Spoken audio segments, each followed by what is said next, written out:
Welcome back to the Deep Dive.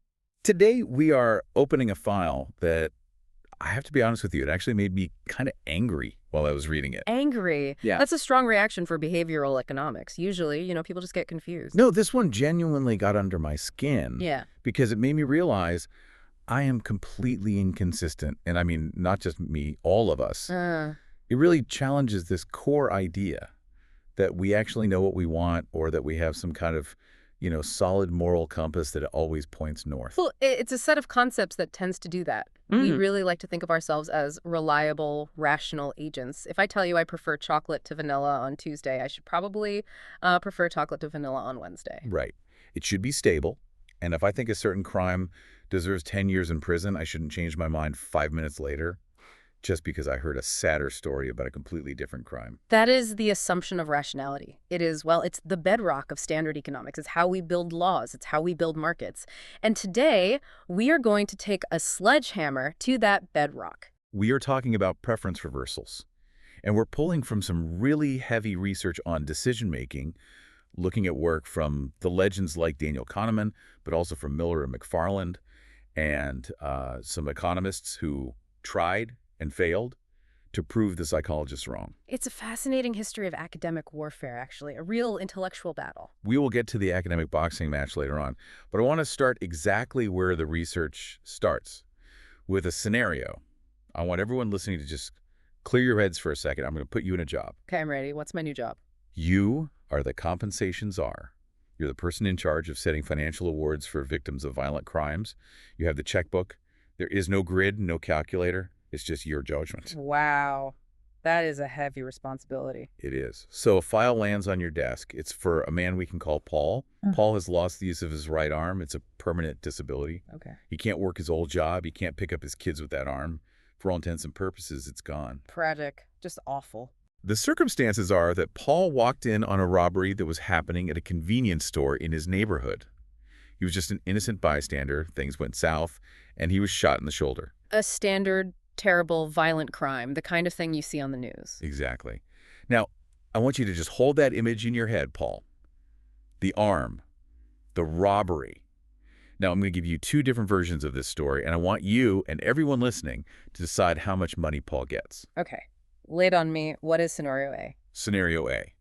The robbery happened at Paul's regular store. This is the place he goes to 3, maybe 4 times a week for milk and bread. He knows the owner. He walks in just like any other Tuesday, gets shot, loses the use of the arm. Okay. I'm picturing it. I have a sense of the tragedy. I've got a number kind of forming in my head for the check. Okay, hold that number. Now, wipe the slate clean. Let's look at scenario B. Paul is shot, and he loses his arm. Same injury, same robbery. But this happened at a store he rarely visits. Okay. Why was he there? His regular store, the one from scenario A, was closed for a funeral. So he had to go to this other place a few blocks away, a store he almost never goes to, and that is where he was shot. Oh. So if his regular store hadn't been closed, he would still be fine. Exactly. Now, here's the question.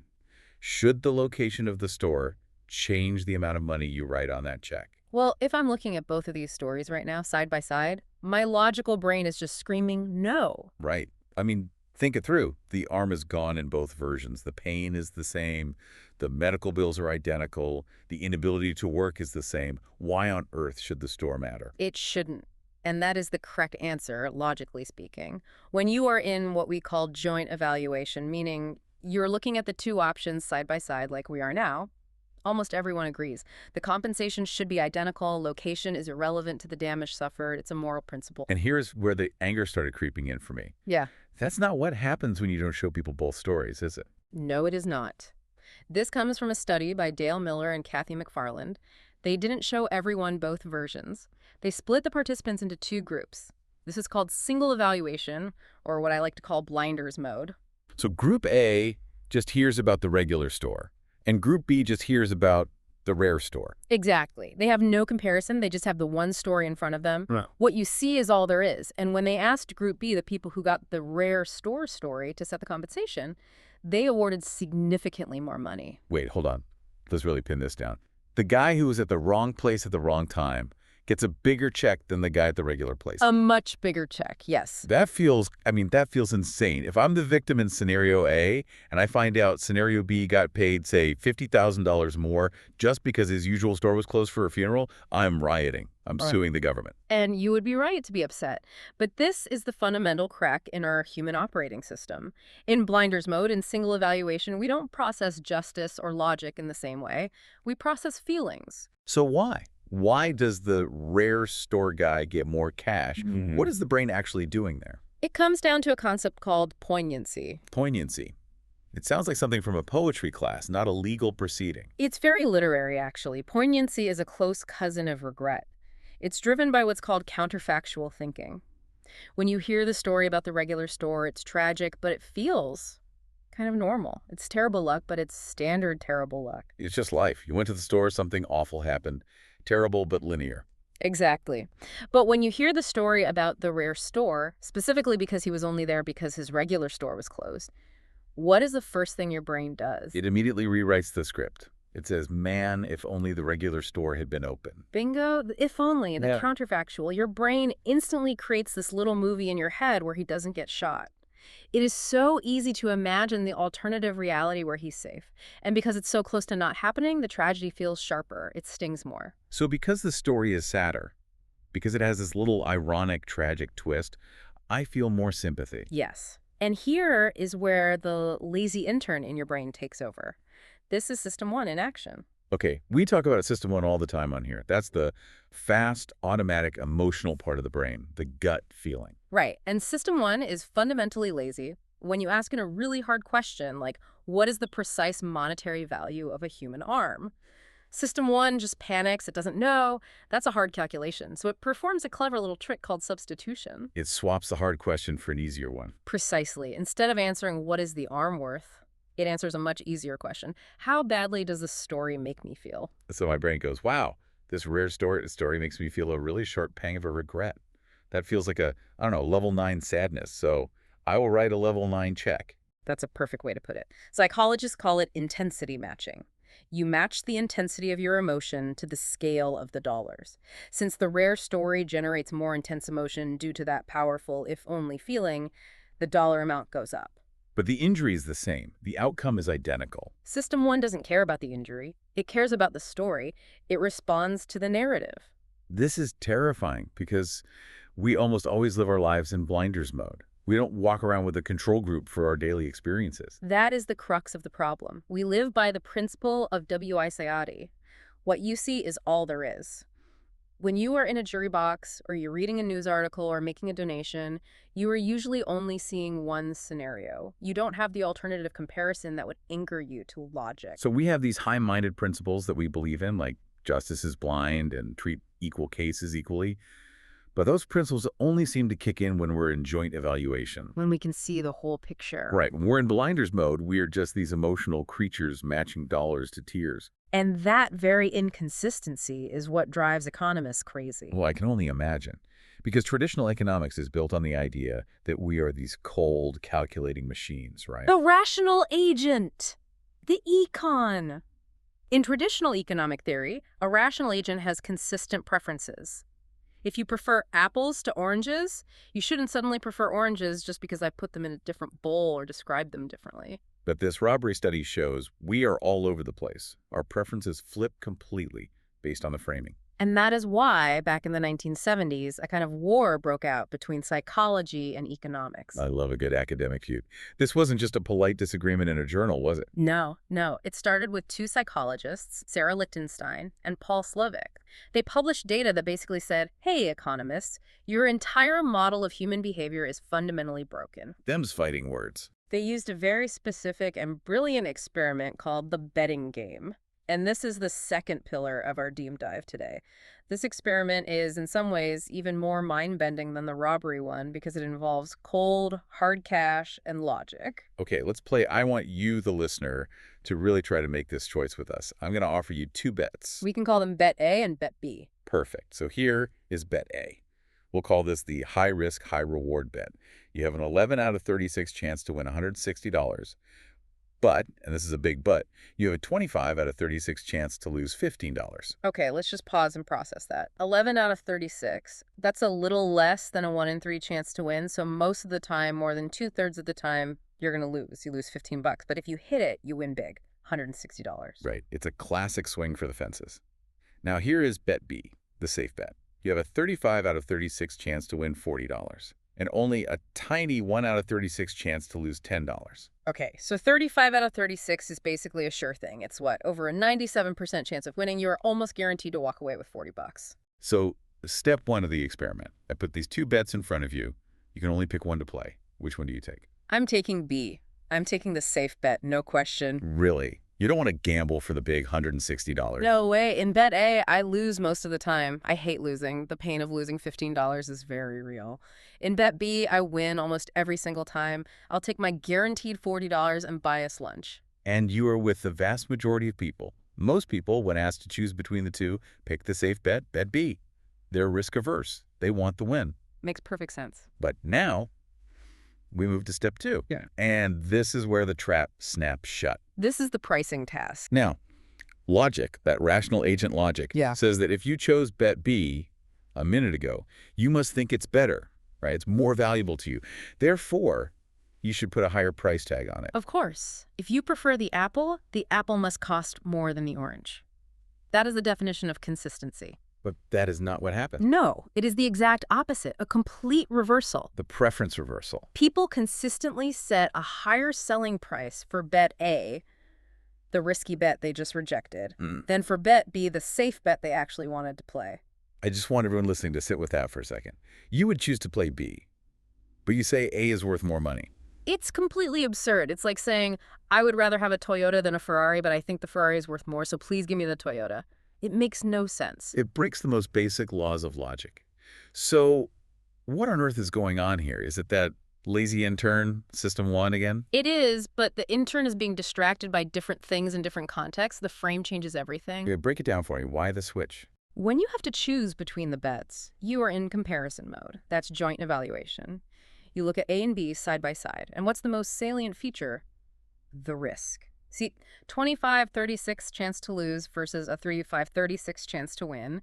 Your brain goes, lose is bad, winning is good. I pick the one that wins. Okay, so the fear of losing drives the choice. Exactly. But in the pricing task, you are looking at the bets one at a time. You're in blinders mode again. And the question isn't, which do you want? The question is, how many dollars is this worth? And so system one looks for a number to grab onto.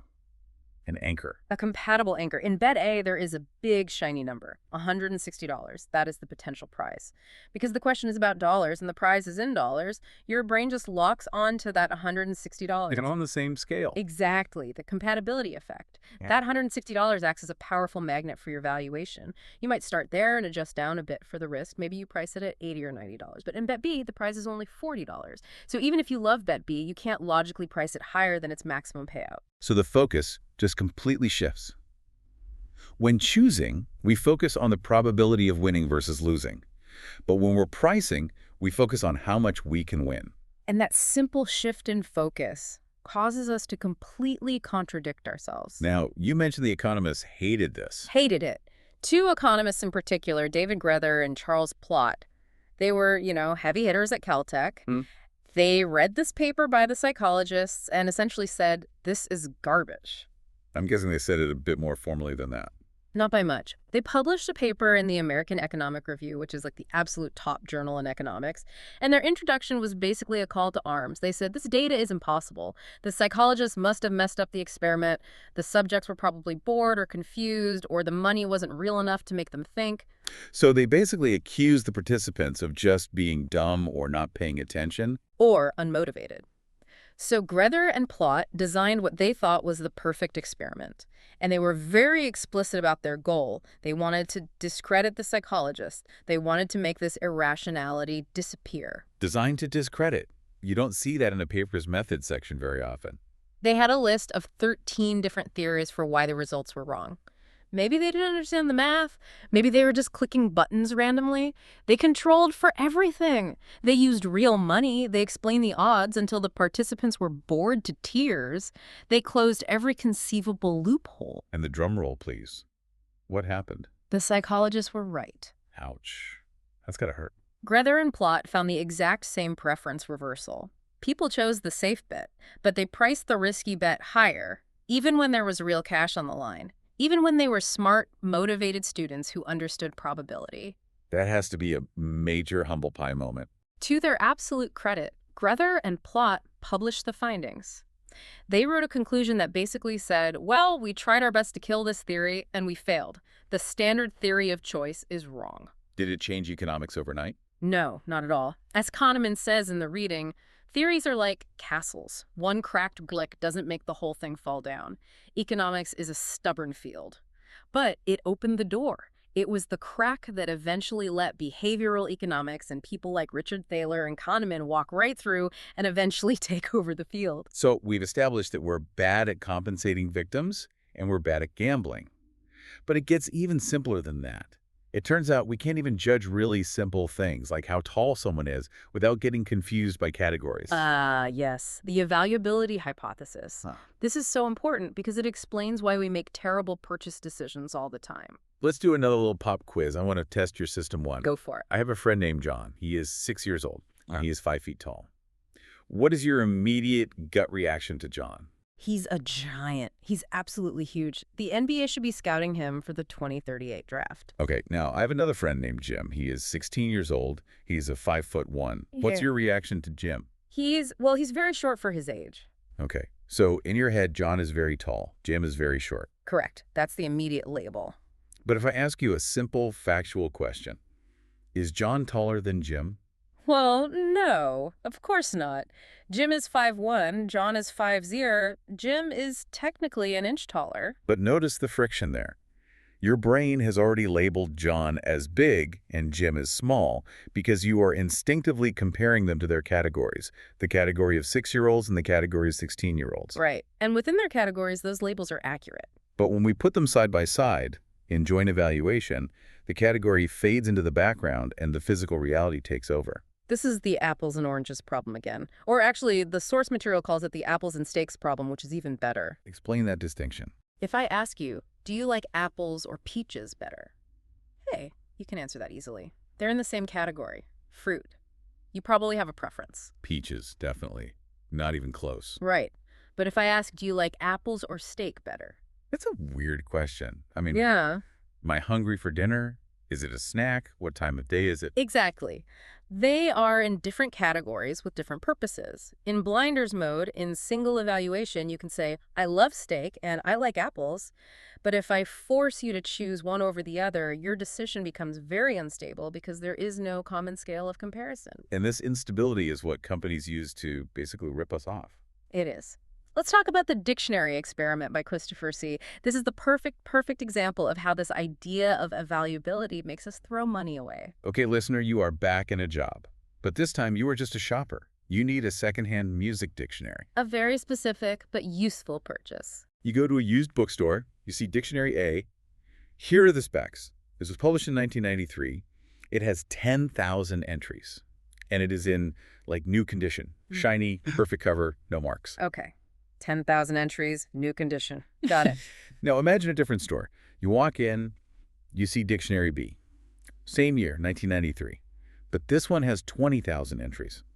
Double the content. So twice the definitions. That's a much better resource, objectively. Now the cover is torn. It's got a big noticeable rip on the front. Yeah. Otherwise, the pages inside are fine. Okay, so ugly on the outside, smart on the inside. Now, if we put people in separate rooms blinders mode and ask them how much they would be willing to pay for the one dictionary they see, who wins? Dictionary A, the small, shiny one. People are willing to pay significantly more for the book with half the content. That makes absolutely zero sense. You are buying a dictionary for the definitions. Why would you pay less for the one that has twice as many of them? Because of evaluability. This is what I like to call the TV store effect. The TV store effect. Imagine walking into an electronics store and seeing a single TV on a wall for $800. Is that a good price? The sign says its contrast ratio is 5,000.1. Is that good? You have no idea. Those numbers are hard to evaluate in isolation. Right. I need to see it next to the other TVs to know if the picture is bright or dim. I need context. Exactly. In the dictionary study, when you look at Dictionary A alone, you see 10,000 entries. Is that a lot? Is it a little? I honestly don't know. Maybe 10,000 is huge for a music dictionary. Maybe it's tiny. It's not evaluable. Your brain can't attach a strong good or bad tag to it because you lack the reference data. So you basically ignore it. But the cover condition. The cover is like new. You know exactly what that means. That is a very valuable. Good. So you price the dictionary high. And for dictionary B, the one with the torn cover. You see 20,000 entries. Again, it's a meaningless number in isolation, but you see torn cover. You know exactly what that means. That is an easily evaluable bad. So you dock the price. So I am literally ignoring the most important feature, the actual content of the book, because I don't know how to grade it, and I'm focusing on the superficial cosmetic feature because it's easy to grade. Yes. You are letting the easy-to-evaluate attribute completely dominate your judgment, even when it's the less important one. But in joint evaluation, When you see them side by side, the numbers suddenly become evaluable. You see 10,000 entries right next to 20,000 entries. And it is blindingly obvious that Dictionary B is superior. The torn cover becomes a minor annoyance compared to getting double the information. so in comparison mode, we're smart. In blinders mode, we're shallow. Shallow is a great word for it. We are superficial because superficial things like a torn cover or a shiny package are easy for our brains to process quickly. Okay, so if I overpay for a dictionary, that's annoying. If I bet on the wrong horse, I lose 20 bucks. But does this apply to things that actually matter, like life and death issues? Unfortunately, it does, and this is where the research starts to get really uncomfortable. We're moving to the dolphins versus farmers study. This study reveals that our moral priorities are just as susceptible to this evaluability glitch as our shopping habits. So paint the picture for us. Imagine you receive an email from a charity. It's a solicitation for donations. The cause is Save the Dolphins. Everybody loves dolphins. They are charismatic megafauna, as biologists say.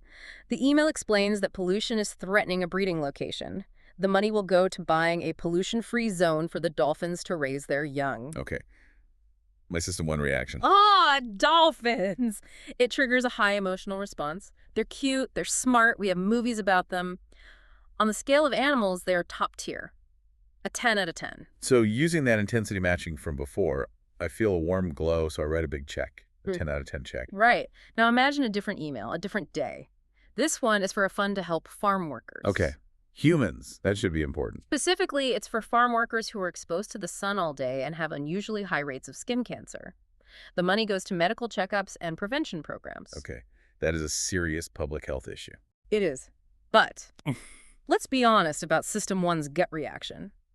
How does skin cancer prevention for middle-aged adults rank on the emotional excitement scale compared to saving baby dolphins? Well, it's dry. It feels like a medical statistic. It doesn't have the Disney factor. Yes, It's sir. important, but not cute. Exactly. So when people judge these causes in blinders mode, in single evaluation, they donate significantly more to the dolphins than to the farm workers. So objectively, our wallets are saying that a dolphin's breeding ground is worth more than a human being's health. In isolation, yes. That is what our behavior demonstrates. But that's not because we actually believe that, is it? If you ask me point blank, who is more important, a dolphin or a person, 99.9% of people are going to say the person. Of course, but in blinders mode, you aren't asking yourself dolphin versus person. That comparison isn't there. So what am I asking myself? You are implicitly asking dolphin versus other animals and farm worker issue versus other public health issues. Ah, the categories again. It's all about the categories. The dolphin is an amazing animal. It's a 10-10 on the animal scale.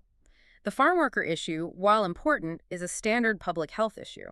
Compared to, say, curing childhood cancer or Ebola, it's maybe a 6-10 on the disaster scale. So we give the dolphin a 10-10 donation and the farm worker a 6-10 donation. Exactly. But when we move to joint evaluation, When we put the two donation emails side by side. a new, more powerful category wakes up in your brain, the species category. You see human and you see animal. And the human card trumps the animal card. Every time. Immediately and overwhelmingly, the preference reverses. In joint evaluation, the farm workers get the bulk of the money. People realize, wait a minute, I can't prioritize a marine mammal over a person's health. It's just wild that our moral hierarchy only seems to activate when you force the comparison. Yeah. Without the comparison, the cuteness or the emotional intensity just runs the whole show. It's actually kind of profound. It means our morality isn't this fixed, stable value. It's a liquid. It just takes the shape of whatever container you pour it into. That is A beautiful and frankly terrifying way to put it. It is. So we've covered charity. Now we have to go to the one place where fixed values are supposed to be everything, the courtroom. This is where the rubber really meets the road. Because if jurors are doing this, we have a very big problem with our justice system. And the research shows they are. There are studies on this involving punitive damages, punishing companies for bad behavior. Yes. Cass Sunstein and others looked at this. They presented mock jurors with different legal cases, one at a time. Okay, give me the cases. Case 1. A manufacturer produces pajamas for children. It turns out they're flammable. A child gets burned. It's a moderate severity burn, but it's a physical injury to a kid. Okay, that's high emotion. Protect the children. Very visceral. Case 2. A bank engages in some shady, unscrupulous business practices. As a result, another bank loses $10 million.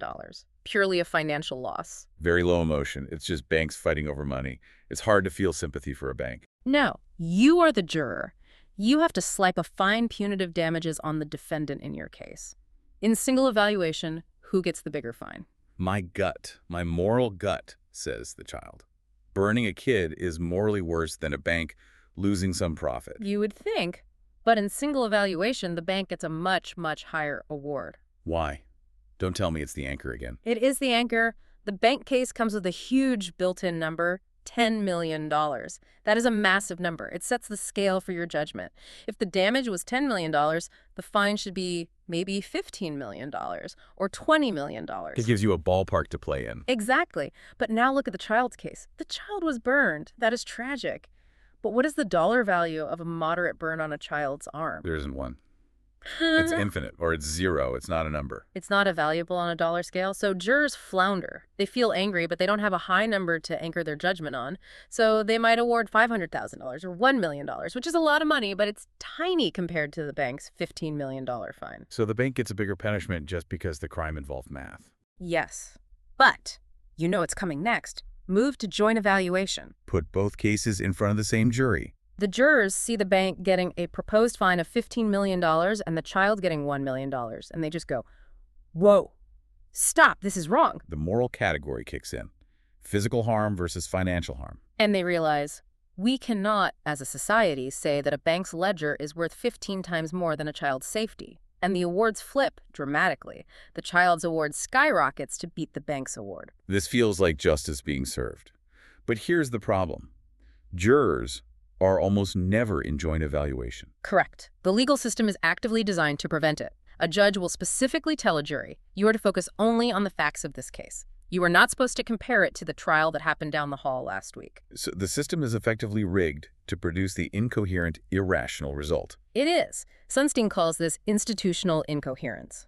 The system is designed to create what feels like fairness in each individual room, but it creates what amounts to madness when you look at the whole building. This reminds me of that other study on government fines, the OSHA violations versus the Wild Bird Acts. Oh, this is the perfect example of global incoherence. It's just staggering. Break down the numbers for me because they're wild. Okay, so Sunstein looked at the maximum fines that different U.S. government agencies could levy for violations. He looked at OSHA, the Occupational Safety and Health Administration, the people who protect worker safety. Right, a very important job. At the time of the study, a serious violation of worker safety rules, meaning you created a hazard that could kill or seriously maim a worker, was capped at a maximum fine of $7,000. $7,000. That's the price of risking a human life. Now, he then looked at the Wild Bird Conservation Act. Okay. Where is this going? A violation of that act trapping or hurting certain protected wild birds could result in a fine of up to $25,000. Wait a minute. So a bird is worth more than 3 times what a worker is worth? In the eyes of the U.S. Administrative Penalty Code, yes. That is just baffling. How does that even happen? It happens because the laws were written in blinders mode.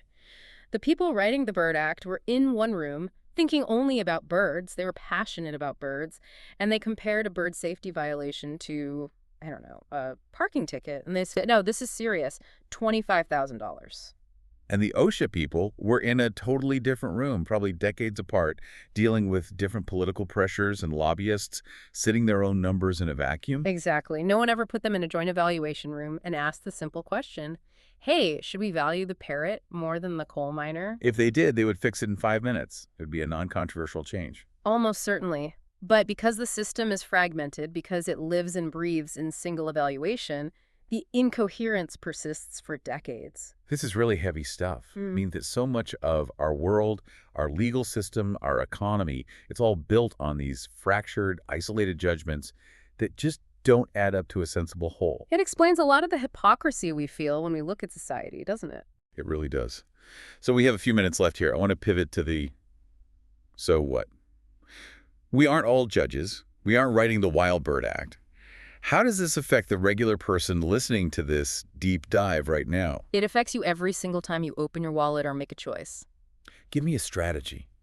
How do I stop the lazy intern from running my life and making me inconsistent? You have to deliberately, consciously force your brain into comparison mode. You have to broaden the frame. Okay, how do I do that in a practical way? Let's say you are at a store, you see a fancy new blender, there's a big red sign, 50% off. It used to be $200, now it's only $100. My system one is screaming, great deal, buy it now. That is single evaluation. You are comparing the blender to its past price.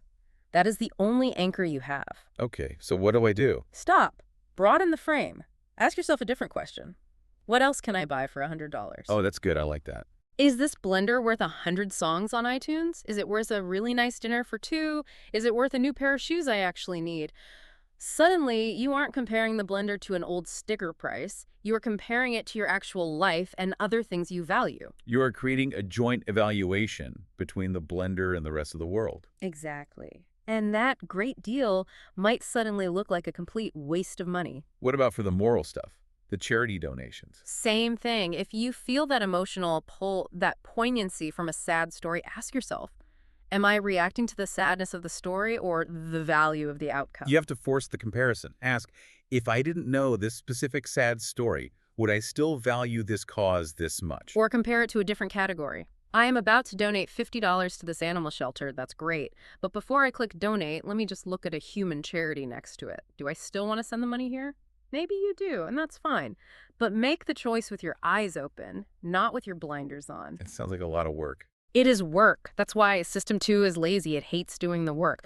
But if you don't do the work, you are going to be manipulated. Manipulated by who? By everyone. Salespeople know this instinctively. Lawyers know this. Why do you think a lawyer tells a jury a heart-wrenching story about the victim's childhood? To create poignancy. To trigger that powerful single evaluation sympathy. And why do stores put the really bad cheap TV next to the overpriced good TV?